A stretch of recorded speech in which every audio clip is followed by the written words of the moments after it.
Hello, everyone. My name is Black Topaz, and today we're going to be reading Old Dirty Bastard, the Dirty Version by Buddha Monk and Mickey Hess. Introduction. No father to his style.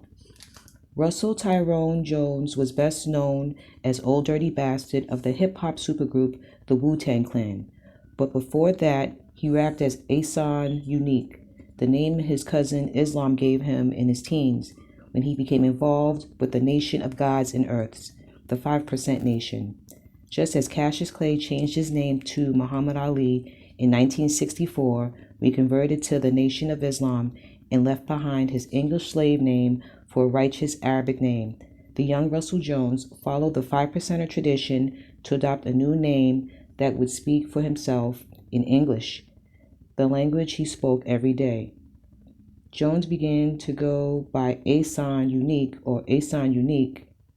It was a name and a label that he never left behind, as he sang, shouted, and spelled out his Asan Unique songs by the Wu-Tang Clan in his own solo releases.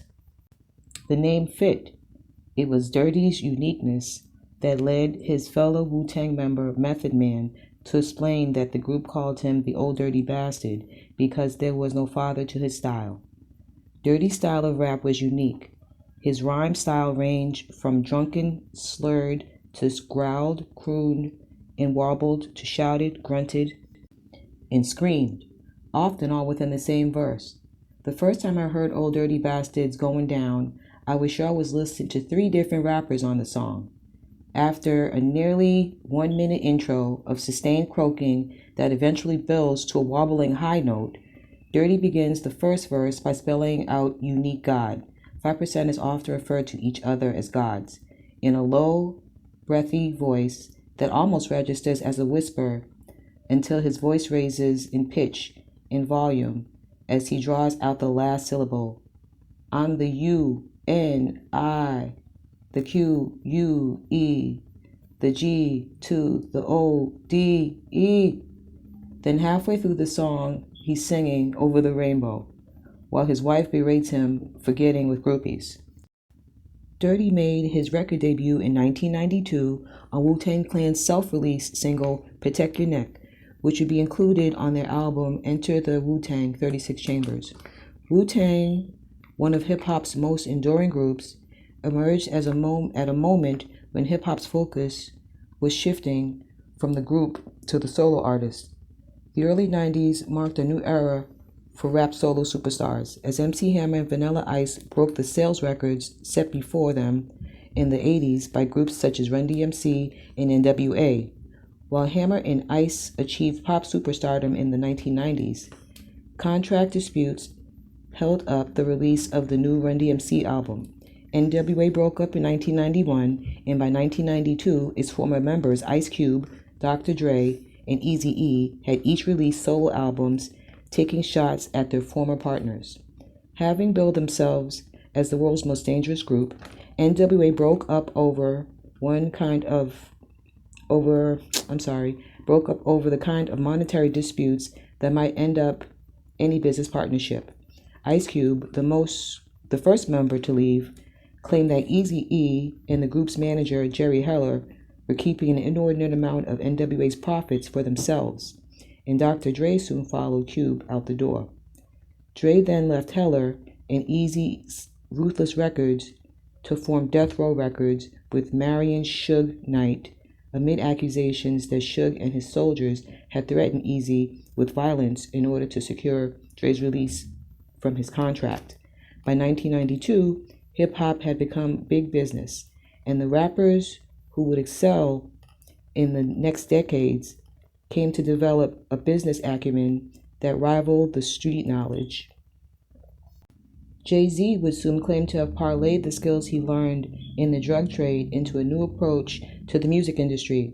But before Jay released his first record, he watched the ever-strategic Wu-Tang Clan, whose members shared a fascination with the game of chess, make legendary opening move.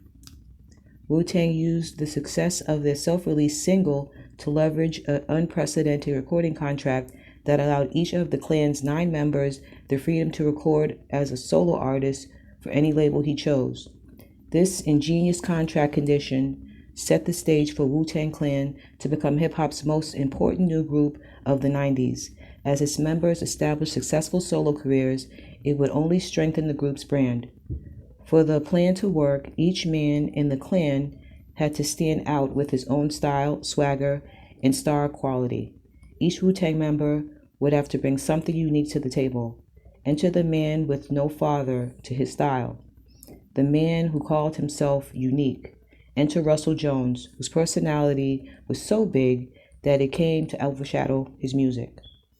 Just as there was no father to Dirty's unique style, there was no precedent for a hip-hop star to lift a burning car off a 4-year-old girl or take a limousine to pick up his family's welfare check or escape a court-mandated rehab for a sneak appearance on stage with the group on the other side of the country and make it out of the venue without getting arrested. Dirty shoplifted sneakers with hundreds of dollars in cash in his pocket. He sunbathed nude on a hotel balcony in Berlin. He loved taking his children to Coney Island, but he faced a judge over unpaid child support. When President Bill Clinton was proposing welfare reform to end welfare as a way of life, Dirty used his welfare card in the cover art for his album. Dirty quickly became disillusioned with touring and began missing studio sessions and scheduled appearances with the Wu-Tang Clan. He became so infamous for missing shows that fans were surprised when he did show up. Dirty succumbed to the same excess of drugs, alcohol, and sex that lure in so many popular musicians, but at the same time, he suffered from his insistence on remaining a part of the Brooklyn neighborhoods that raised him. Robberies and attempts on his life left him paranoid and convinced he was the next man to die in the series of unsolved murders of rap stars that saw Tupac Shakur and the Notorious Big shot to death in 1996 and 1997, respectively. It would seem easy, though, to dismiss Dirty's theories of a government conspiracy against him, but even the cops were shooting at Dirty. In February 1999, just one day before officers from the NYPD Street Crimes Unit shot and killed the unarmed Guinean college student Amadou Dalio, a Brooklyn grand jury ruled that Dirty should not face charges in connection with an incident in which plainclothes officers from the same unit fired at Dirty's vehicle. 2 weeks later in California, Dirty was the first person ever arrested under the new law that made it illegal for felons to wear body armor. A rap star for just over a decade, Dirty spent most of the last 5 years of his life either in court-mandated rehab facilities or in prison. The attempts on his life, combined with years of cocaine use, produced a profound paranoia that prison exacerbated as his celebrity called attention to him. One of the worst moves for a new inmate in a maximum security prison. He found himself the target of his fellow inmates who threatened to attack him. During his final 2-year prison term, he signed with new management and inked a deal with Rockefeller Records, the label that was home to Jay-Z and Kanye West. When Dirty died just a year later in 2004 in the Manhattan recording studio where he was working on tracks for a comeback album, he left his family, friends, and fans to wrestle with the question of whether he had succumbed to living out the kinds of experiences that kept his name in the press. Would he be remembered more for his drug arrests more than his music? By Dirty's side throughout all these trials and tribulations was his friend and producer, rapper Buddha Monk. If you've seen video footage of Old Dirty Bastard performing, you've likely seen Buddha Monk by his side. Buddha toured with Old Dirty Bastard and the Wu-Tang Clan. He stood next to Dirty on his first appearance on Yo MTV Raps in 1995, and he performed with Dirty in his final onstage appearance with the Wu-Tang Clan at the Rock the Bells Festival in 2004. Along the way, responsibility fell to Buddha to get Dirty to the studio, to the video shoot, and to the show. When Wu-Tang needed to know where Dirty was, they called Buddha. Buddha knew the Dirty who'd sneak out of a hotel at 5:45 to avoid a 6 a.m. photo shoot.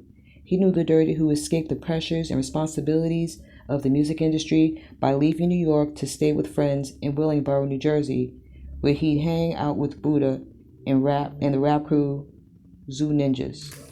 It was Buddha's job to make sure Dirty's fun didn't go too far and that he knew when it was time to get back to work. At times the role put strain on their friendship, and in the worst of his drug use, Dirty would ditch even Buddha. I met Buddha through the rapper Trom Diggs, when I invited the two of them as guest speakers for the hip hop and American culture course I teach at Rider University in New Jersey. I've read interviews with Buddha before, and his talk with my class confirmed the man knew how to tell a story. He was there from the beginning. He was playing shows with Old Dirty Bastard before Wu-Tang Clan had released an album, and he was on set for the music video shoots after they did. Buddha worked tirelessly in the recording studio on Dirty's debut album, Return to the 36 Chambers, the Dirty version, and was a go-to man a decade later when Rockefeller needed to see Dirty return to his old stamina and charisma on tracks for his comeback record. As for me, I dedicated my doctoral dissertation to Old Dirty Bastard. You can find it in the stacks of Ekstrom's library at the University of Louisville. To Old Dirty Bastard, I like your motherfucking style. My years of listening to and reading about Wu-Tang and Old Dirty Bastard culminated in years of talking and writing with Buddha Monk to bring together this book. Like my fans, I already knew the general trajectory of Dirty's life story, but I didn't know Dirty loved broccoli on his pizza. I didn't know where Dirty felt most at home or where he was hiding between his sneak appearance with Wu-Tang in New York and his arrest 6 days later in Philly. In the following pages, Buddha Monk tells the story of Old Dirty Bastard from their first meeting as kids on Brooklyn's Putnam Avenue to Buddha's efforts over the past decade to pick up the pieces and continue making music after the death of his close friend. This book was written primarily from my conversations with Buddha Monk and with Buddha, in which Buddha reminisced about his friendship with Old Dirty Bastard. As Buddha was working from memory rather than recording or transcript, the dialogue in the book is written in a way that evokes the feeling and meaning of what was said rather than the exact words people spoke. In all instances, the essence of the dialogue remains true. I found outside sources useful in depicting the events for which Buddha was not present, and in cases as taped interviews, performances, and court transcripts, preserving the exact words spoken. William Shaw's and Sasha Jenkins' interviews of Old Dirty Bastard in prison, for example, proved valuable to me in getting down Dirty's description of his mind state while behind bars. I conducted interviews with Iselene Jones, Dirty's widow, and the administrator of his estate, who generously gave me her description of Dirty's relationship with her and her children. I interviewed Spliff Star, Prince Paul, John Mook Gibbons, and Lord Digger, who contributed their memories of Dirty. Chapter 14 was greatly informed by an interview Buddha and I conducted with Kay Blunt and Zulu Ninjas. My conversations with Dr. Deanna Nobleza in the Jefferson University Department of Psychiatry and Human Behavior and Dr. Jessica Kovac of the Temple University School of Medicine provided valuable insight on the effects of this antipsychotic medication, Haldol, which was prescribed to Dirty in prison. Mickey Hess. That was the introduction. No father to his style. We're going to go into chapter 1 in the next video. I just wanted to point out that they did mention in the introduction on how the night of the awards, Dirty actually saved a little girl from under a car. And then, he still went to the awards. And so that's why when he went up there, he said, Wu-Tang's for the babies. And everybody thought he was a joke, but they were really for the kids. I can't imagine doing something like that and still, his life was very complicated. But like I said, leave questions and comments, anything you have to add about, what we just, read together. And I'll see you in the next video. And that'll be chapter 1, Rusty will be introduced to his mom and some other good things. Some good stuff from the 80s and the 90s and the 70s, him growing up. So thanks. Have a nice day. Out.